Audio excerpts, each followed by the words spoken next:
Genie 2023. I do like Richard Curtis's films. For Weddings and a Funeral was being filmed in the Highbury and Islington area. Highbury Field was full of trucks. I asked what's the name of this film and I was told it was For Weddings and a Funeral.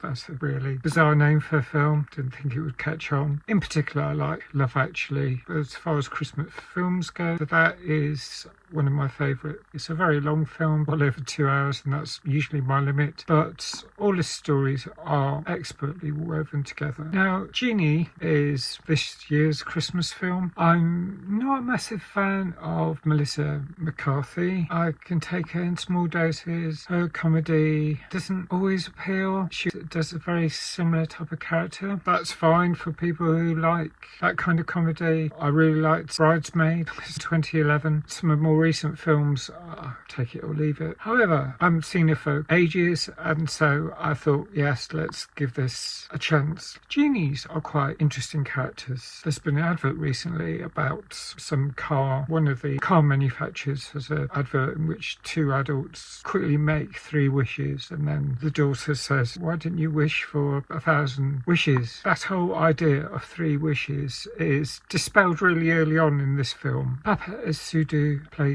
Bernard. He's pretty much a workaholic. He's trying to do well in his job at the expense of his home life. Since the pandemic, hopefully we are all much more attuned to the need to get a good balance and actually look after our home life, our family life, the other side of life to work. However, he hasn't. He lives in New York. His wife, Julie Dene Benson, and his daughter, Eve Jordan McIntosh. Right at the start of the film, he doesn't make it to Eve's birthday. That is the last straw for Julie, and she packs her bags and leaves and takes Eve to stay at Julie's mum's place for Christmas and possibly for life. The marriage is in big trouble.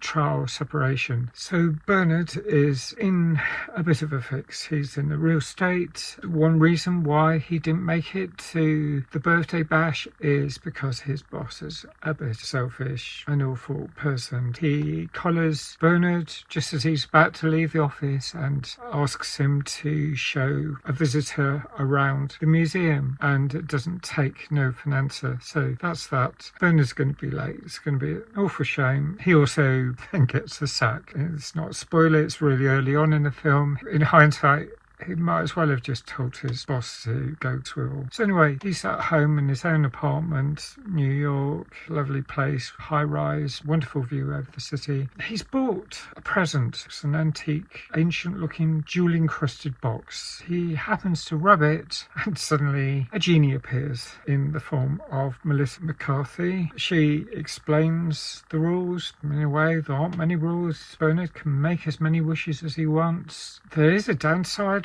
Is it a downside? That's a matter of perspective. There are lessons to be learned during this film. The word genie, I was wondering if it had anything to do with the word generosity, simply because genies give. They're always giving. That is a lovely trait. I felt there was a connection with Christmas, and that goodwill to all people, to update an old expression, and generosity is very important. Now, gratitude is what Miles Dyer calls vitamin G. I think there's a second vitamin G. Maybe it's vitamin G2, which is generosity, and that's where you are giving in any way possible, giving out to the world. You're being kind to other people. You are being generous with your time or with your resources, with your money. There's many ways of being generous. For a start, you can be generous in spirit, and that's being thoughtful, giving people the benefit of the doubt. I think that's a really important aspect of life. And yet, I've looked it up, and generosity has nothing to do with genie. The root of genie comes from Arabic and from jinn, and that I thought was an evil spirit. One angle, that is where the two elements, jinn and genie, fit together perfectly. So maybe jinn isn't such a negative concept, just my misunderstanding. So there are consequences for everything. You make a wish and there can be a downside somewhere. I'm not going to explain about this film. I'd rather you go and see it, enjoy it. I think it's a lovely, sweet film. It's full of comedy. I laughed a lot. There was a lot about Melissa McCarthy's character that does appeal after I haven't seen it for such a long time. It's really lovely to see Bernard grow as a person in some ways, figure out ways that might help make his life better. There's Alan Cummins, he's a great actor. He plays Flaxman, the boss. There's the person in the entrance hall of the apartments where Bernard lives, concierge, commissioner. He's a fairly important character in the film as well. It's set in New York, which is a very Christmassy place. I love seeing New York. It's more believable when the weather's cold there and there's snow on the ground. It rarely happens in London. I don't think we're going to get White Christmas this year, but somewhere on the east coast of the US, the northeast, New York, snow is definitely believable. I think I'll score it 8.5 out of 10. Yeah, I really liked it. It's available on streaming, Sky Cinema. It's the kind of film that when I want something light, there's so much heavy going on in the world, cost of living crisis, political clashes, there's a lot of trouble around the world, as you're probably aware if you ever tune into the news. There's a lot of uncertainty about what the year ahead's going to hold. It's a sweet film and I recommend it. If you want something light-hearted, let me know what you think about Genie if you've seen it. Please like this film if you liked it. Please consider subscribing, and thanks for watching. Bye for now.